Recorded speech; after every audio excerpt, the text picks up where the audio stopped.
gun. Ramos looking like he's got one more good run. His hips are a little shaky, but his heart is still true. Oh, how that dog loves hunting with me and you. Sporting Dog Adventures, run, boy, run. Everything you need is here under the sun. The Sporting Dog Adventures podcast is proudly brought to you by Soggy Acres Retrievers. Remember, everyone deserves a soggy dog. Hey, welcome to Dog Talk Live. I am Jeff Fuller, owner of Soggy Acres Retrievers, and we are here today to talk to you about dogs. Hopefully it helps everyone get their mind off of everything that is going on in the world. If you have questions, comments, put them in as a comment. We love to get questions. This is a question and answer, so we are here to serve you and get more people involved in the sport that I love, which is dogs and dogs in the field. This is Memphis. She's my co-host. She thinks that hosting means you turn your back to you and attacks me. So this is her way of hosting Dog Talk Live. It's her way of getting attention. She sits on my lap like this often. It is funny. Dogs have certain reactions, and my dogs personally, after filming a TV show for 9 years, if I get out camera gear, they go bonkers because they know we're going hunting. A gun, they go bonkers because they know that we are going hunting. And when I am on Dog Talk Live talking to my computer screen, looking at myself, the dogs go bonkers and all want attention because they want to be part of it. Well, maybe not part of it. They just want my attention. But don't feel bad. Memphis here. Say hi, Memphis. She's like, no, you need to pet me. Memphis is one of our girls here at Soggy Acres Retrievers.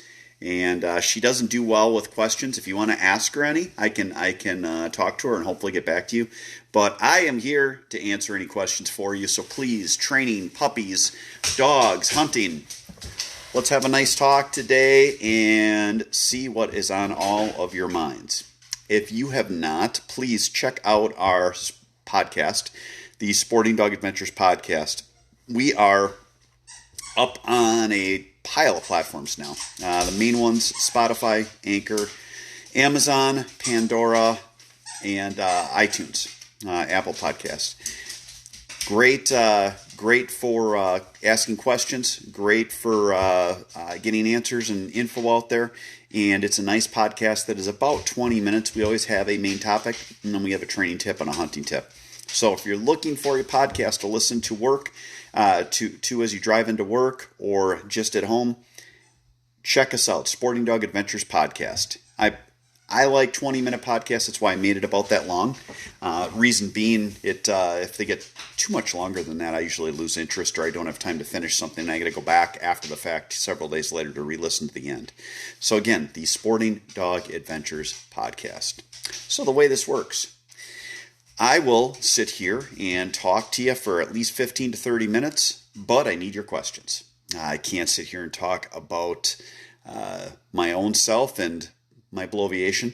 I need questions, so please let me know what's on your mind today, and we will go from there. As far as the page, our Facebook page, it is my page. I own it privately. Occasionally I will post stuff that is of interest to me or I think important that I can put out to my platform. If you don't like it, I get it. You can always leave the page and go somewhere else.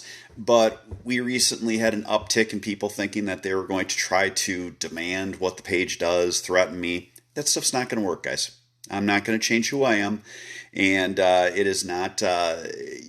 Your comments will do nothing but get you banned from our page. So just keep that in mind. If it's something that offends you, you know what? Godspeed. Go find another page. Scroll by it. If you want to discuss it, more than happy to discuss stuff. But when it comes down to insults and everything else, I don't play that game.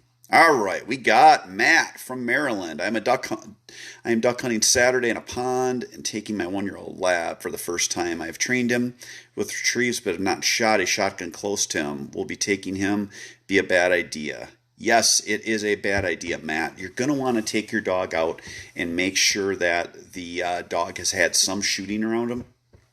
What you can do is have someone playing or retrieving with your dog, throwing bumpers, and every time they throw the bumper, start at about 100 yards and shoot, and then move closer. When you go out on your first hunts, don't have a lot of people shooting. Have only one or two shooters so that you're not putting the dog in the position where they think that holy hell is broken loose. To give you an idea, I had a dog that I had trained, my own personal dog. I was guiding at the time, and I was on an upland hunt, and the dog had been on several hunts with me, training wise as well as just in the field where it was just me. On this hunt, 4 hunters lit off 3 rounds each. They missed the bird. The dog ran back to the truck because she was scared. Now, it wasn't where I couldn't recover her and get her back into the field, but when you have a dog that is gun shy, it is very, very hard to fix. As trainers, we get calls all the time that are, how do we fix a gun shy dog? And I try to be as honest as I can, and I tell people about 25% of them are recoverable, and the rest of them after that are probably not recoverable because they are so scared. So take your time. Introduce your dog properly. It's about having your dog prepared to be in the field, not them getting experience by being in the field. We don't train dogs to hunt. We train dogs to hunt for us. They're bred to hunt. So that means we get our obedience in line and we get them under control and we introduce them to anything that could be a negative so that we don't have to have a problem in the future. This portion of the podcast is proudly brought to you by Boucher Automotive in Janesville, Wisconsin. All right, Banjo Jim, please, any advice on how to get a dog to stop chasing cats? My dog acts like he wants to kill them. Banjo Jim, I would have your dog e-collar conditioned and trained on an e-collar, and when the dog ran after a cat, I would nick the dog with an electrical correction and tell him no, and then make the dog come back to me and sit at my side. If you do that enough, the dog will not like the unpleasant experience, and it will not chase cats. What are your thoughts on e-collars? John Acton. John, I would not train without e-collars. I know there is a growing sentiment that somehow they are abusive to the animal, and it couldn't be farther from the truth. Easiest way I can explain it is, one, if someone's going to abuse a dog, do we then ban rocks, sticks, and everything else because they're just that type of person? But from a training aspect, imagine if we had 2 dogs. Mine was trained on an e-collar where I had complete control of that dog when they're in the field because they had to listen to me even when off lead. Yours was not trained on an e-collar and was ish on its ability to listen. You've got a truck speeding down the road. I always use the example with my clients where I'm here. I live on a county highway. Truck speeding down the road at 65 miles an hour. A bunny rabbit runs out. Both dogs start running for the road. Whose dog do you want at that point? You want the dog that has been trained where you have control when they are not on lead. You will have a lot of trainers who will talk about they don't the need to not have e-collars.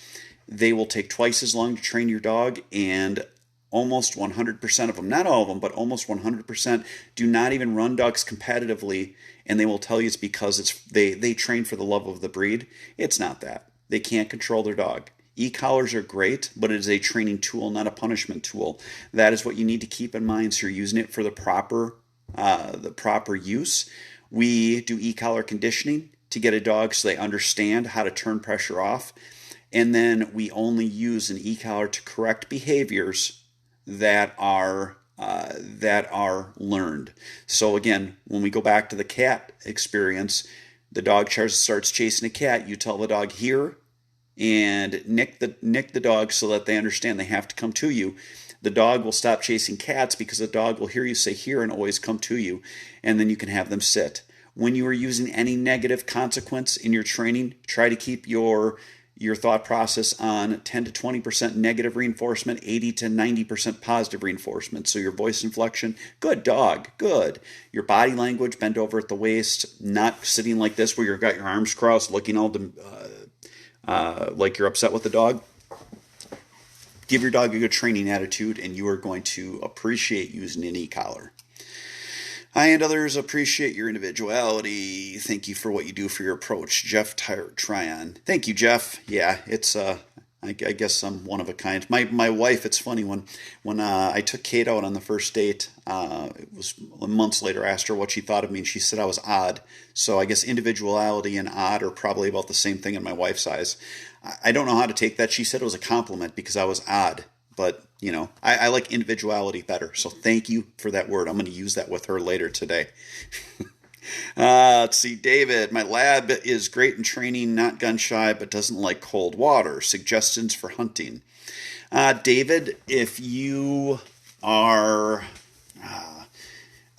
if your dog is bird nuts, they'll forget about water and water temperature, and they're going to love jumping in. They just need to have fun. What we do is we transition from training where it's all control and the dog will do stuff almost like a robot to we need then to get them so that they're having fun, so that they understand that this hunting thing is actually a lot of fun, and then rein them back in if that would make sense. If you're hunting in a spot and you're never getting birds, obviously that's going to affect the dog's attitude on it. You can also get your dog a dog vest and have them a dry spot to lay once they do a retrieve. If you're having the issue in retrieving, what I would do is I would add fresh-killed birds to your retrieves when you're putting them in the water. Memphis is back. She's staring at me, and nope, she's not coming up on the on my lap this time. So let's see, Banjo Jim, thank you much. I'll try and let you know the results. Yeah, please. When I give you guys ideas, obviously you can't train a dog over the internet, and it's not something that would work. But if I give you some ideas, let me know how it works out for you. Always feel free to email me, sportingdogtv@gmail.com, with questions. Again, I can't train a dog over the internet, but I can give you an idea, at least point you in a direction. Let's see, Austin Pollencheck, Watertown, Wisconsin, checking in. Puppy question: what is the appropriate age to start using an ear pinch method for force fetch, etc.? I do not do an ear pinch, Austin, until a dog is at least 6 months old. You don't start force fetch until that point because your dog still is getting their adult teeth in. So imagine putting a negative consequence on a dog that's refusing to grab something because their mouth hurts. So start at 6 months and then work from there. I actually work with my dogs where I am doing 1 week of ear pinch, and then I transition to using all e-collar for my force fetch. I just started that this last year, and it worked really well. So with anything, when you're training, make something your own, but realize you have to put pressure on a dog to get your response, but also give them a ton of positive. Yes, Mr. Hadel, odd. That's what she called me. Isn't that terrible? I don't know. Chris Bloom, Verona, checking in. How you doing? Rod Hadel, checking in from Louisiana. I hope you're feeling better. Let's see. I also tell David not to practice in cold water over and over. Yeah, if you... Bethany says don't practice in cold water over and over. Correct. You don't need to always practice in cold water. You will actually, when you have dogs in cold water, you can get something called droop tail, which is where their tail kind of droops. It's very painful for the dog, and they can't move their tail. I don't know the thought process behind it. I think it's the cold and their blood vessels, but it is something that you don't want to make stuff unpleasant, but you still want to put them in a position. So if you are having an issue with the dog with cold water, make things super fun. And if the dog starts to get down after a certain point, end that. But again, if you get them where they're hunting and having fun and understanding why they're out there, then you go from where you got a dog that's somewhat timid and not responding to a dog that is going to be a knob that you got to draw back and pull back in, at least with a dog that's got a lot of drive. All right, great questions today, guys. Again, let me know what questions you have. Let me know what you guys want to talk about today. We'll be taping this for use on the podcast. This will also be up on the page. If you have questions, I always come back and check, so feel free to throw your questions in as a comment. If it's no longer a live event, I'll still try to answer them for you. Let's see. She had that. Do you think that is why she is hesitant? David, it could be. That it's pretty painful. Again, I've never had it with my dogs. I've seen dogs that have had droop tail. I don't even know what the actual vet term would be for it, but it is quite painful, and the dogs do do not have a good time with it. It takes a little bit for them to actually get back and get fully healed from it. So again, make things fun. When you have something that the dog is not responding to, lean back and pull off of the pressure and make things more fun. You can always rein a dog back in, but you got to get them to have pressure. It's something that you see often where dogs get down during force fetch, e-collar conditioning, obedience, and all of the beginning groundwork you're doing on your dog because they're put under so much pressure and you're not giving them enough praise. What venue do you compete in retrievers with? Eric Barrand asked. Eric, my dogs run in hunt tests, AKC and HRC hunt tests. I don't actually run my own dogs. I train them up to a certain point, and then I put them with a hunt test pro, which it's funny because people will think that sounds like you don't know how to train. They're two different things. When you have someone that is really good at running a hunt test, they will look at a test and they will see things that someone that doesn't run them often would not see.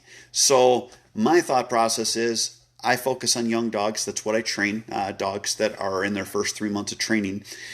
I can have a client dog in, and I can put my dog that needs more experience and needs to see different properties and needs a better handler with someone that is what they do. I kind of look at it as I'm saving my own money because the dog is with someone that is fully competent, that is going to see things and run a dog different than even myself, who is hunting a dog and not running hunt tests where you're running 10 dogs per test. This part of the podcast is brought to you proudly by Mech Outdoors. Let's see, John, in regards to gun-shy dog, I started slowly introducing my dog, sporting clay range or skeet range. What are your thoughts on that idea? John Acton is talking about introducing your dog to gunfire. That is fine. What I would do if you're going to go down to a skeet range or a sporting clay range, just keep it fun. Take a bumper along if the dog's bumper crazy. Throw it for him. Let him retrieve it. Let him bring it back. They will get to the point where they don't hear the gun going off. How do I introduce dogs to gunfire? I actually take out all the dogs I have in for training, and for 2 weeks I throw bumpers for them and let them run around like idiots. We do it in our dog yard. They're running around. They're so focused on wanting to get that bumper from the other dog, because I only throw one or two, and they are just charging after the bumper. And then I start shooting a 209 primer pistol and graduate to a shotgun. Over the coming weeks after that. I don't shoot every time, but again, if you do it that way where there's a distraction, which the retrieve being there's distraction, and the other dog's making the distraction even greater, that is what will help you. All right. Let's see. Matthew Speck in Virginia. What kind of supplements, food do you give your mama dogs when they are in labor? When a dog is in labor, they're not going to eat, Matt. They are going to probably, before birth, about 12 hours, stop eating completely. That's a good cue that you're going to know that they're not feeling well. So don't worry about having them food when they're in labor. Just have a lot of water for them. How do you recommend stop biting command? Let's see. I've done no command, yelp command, and timeout. Joe, you're going to want to make it so that the dog, it's a discomfort. Thought process being if a human child is reaching for a hot stove, we slap their hand. A dog is no different. If they are biting you can slap their muzzle or you can squeeze their muzzle, so it's a discomfort. That is how dogs talk to each other. When one bites the other and they don't like it, they bite them on the muzzle. So don't try to talk human to the dog. Try to talk dog to the dog, and that is through their muzzle. Grab them, squeeze it. It needs to be a discomfort. I know that sounds like, oh my gosh, so terrible, but if it's not a discomfort, they're going to continue it. So if you do a corrective action that creates discomfort and the puppy keeps going, then you need to up your corrective action a little bit farther. Eventually, you're going to get to the point where the dog thinks, wow, that really sucks. When I do A, B happens, and they won't bite. Brad, checking in from Grand Rapids, Michigan. Good to see you, man. Again, you guys are doing awesome. I haven't had one of these for a while, and we got lots of questions coming in. Again, let me know what questions you guys have. The podcast we put up, I don't know how to do seasons. I figured we're going to do the seasons by the year that we're on. So we started season 2. Now we had 55 episodes last year. This year so far we've got one up. This will be episode 2, and doing great. I always look for people to give me ideas for the podcast. So if you can and you want to be part of our podcast and give me ideas, there is a group called the Sporting Dog Adventures Podcast Group. It is open to the public. Go ahead and join it and throw up posts with ideas. Don't advertise your products, please, or puppies or training, but make it about the podcast and let's grow it so that we can help more people get involved in the sport that we all love. The other thing is, if you can share it with some of your friends, we can grow it and it'll get huge and it'll be a lot of fun. The podcast costs me absolutely nothing to put out, so I'm not looking at monetizing it or sponsoring it. Would we work with some companies? Yeah, we would. We've got 2 companies that we still work with our reruns and our TV show that run on some local networks, and they're part of the podcast. We include them in. But it's not the point of trying to make money on it. It's just more of a way for me to connect with people that I have met and hopefully helped influence in the dog world that will keep our sport growing. How you doing there, Mr. Eland in Southern Oregon? Good to see you. Where's a good place to hunt upland in Maryland? John, I do not know. If anyone knows a good place to hunt upland, John Acton is on one of the comments here. Please feel free to hit a reply to him. Jason Spangler, how do you break a dog from breaking? Collar conditioned and initially trained not to leave until command given. Jason, that is the thing that you're always having to deal with is constantly working as a handler with the dog. You're going to have to, hold on one second. So let's see, Sporting Dog Adventures Podcast. You're going to have to work with the dog during hunting because that's when you're having the issue, and you're going to have to actually put the gun down and just focus on the dog. I had the same thing happen. I've got 2 dogs. One's qualified all-age master title, finish title, and has 1 grand pass in the HRC. The other has got his HRCH finish title and has a grand pass. Highly trained dogs. Both of them broke this year during hunting. I just had to put my gun down and focus on them. It's something that was a real struggle when I had the TV show, because you'd start hunting in April. Or wait, not April. My goodness. Long night last night. I didn't get much sleep. You start hunting September 1st and end hunting usually sometime in February or early March. The dogs got really loose. And with filming, there was so much going on when you've got my kids in the blind, sponsors in the blind, camera guys, audio. You have to kill birds, and it's basically like a running circus. So it was very difficult for me because you can't correct a dog and not shoot birds when you're filming and you need bird kills. So that was something that I focused on with my own dogs this year, was working with them in the hunt so that they completely understood they're not going to get away with it there either. All right. Looking for comments. Give me a second. Not trying to. Let's see. Jeff Tryon wanted to know the name of the podcast. Again, it's the Sporting Dog Adventures Podcast. iTunes, Spotify, Pandora, Amazon, Anchor, Pocket Casts, and a few others. It is a neat app. Anchor app is a cool app that we use. It allows us to create our podcast, and they actually disseminate it to these different platforms. I did put it on Amazon and Pandora myself, but yeah, it's really a good podcast and a fun listen for everybody.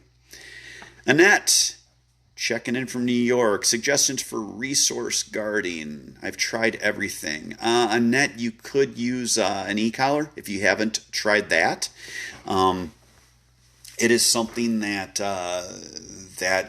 at least at that point you don't have to have hands on the animal or have them on leash. Or I've got not necessarily resource guarding, but I'll put the bowl in front of the dog, tell him to sit, because I hate my dogs knocking the bowl out of my hand. It just irritates me. So I make them sit and I make them wait until I tell them they can go. If you've got a dog that when other dogs are coming around, they're resource guarding, I mean, honestly, I would just feed them separately as well, because you got to be fair to them. Yeah, Rod, you've obviously seen many dogs in the field, Rod Hadel. It's such that anyone that says their dog doesn't break is in my opinion lying. They all break if you hunt them enough. It's just making sure that you get on them and correcting them. You're welcome, Jason. So again, let's see, we're going to go a little bit more yet because we're still getting questions. We run these 15 to 30 minutes. We try to answer everything that we can. I will do 1 to 2 a week, and we usually do at least 2 episodes on our podcast a week. Jeff Hassig, and if I butcher your guys' names, I apologize. Have a puppy 12 weeks old. He's about 50-50 on the hear command. Sometimes he comes running. Other times he ignores. Is there a point we can retrain it with a different word such as come, or do we keep up with hear? Jeff, it's got nothing to do with the actual word you're using. It's got everything to do with the puppy is going self-employed. You need to make sure the puppy understands they have to come to you. There needs to be some type of a negative consequence. If you're going to use a negative consequence, you could give it just a good hard tug on the collar if it doesn't come. I would start working with like a 30-foot line on the dog. But ultimately, how you're going to fix this, because as dogs get older, they become even more self-employed, you're going to work with an e-collar so that you can correct the dog at distance. And once you do that where the dog realizes they're going to get corrected if they don't listen, then they are always going to listen. Use positive reinforcement, your body language. Good dog, here, yay, good dog.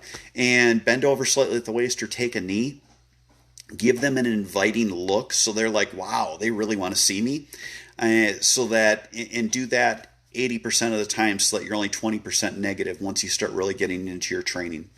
Hope that helps. So that is going to do it for today. I do really appreciate everyone's questions. Great questions. Again, check out the podcast. Stop back. We will have another one of these next week. I do appreciate everyone's time. Take care. Stay safe. God bless.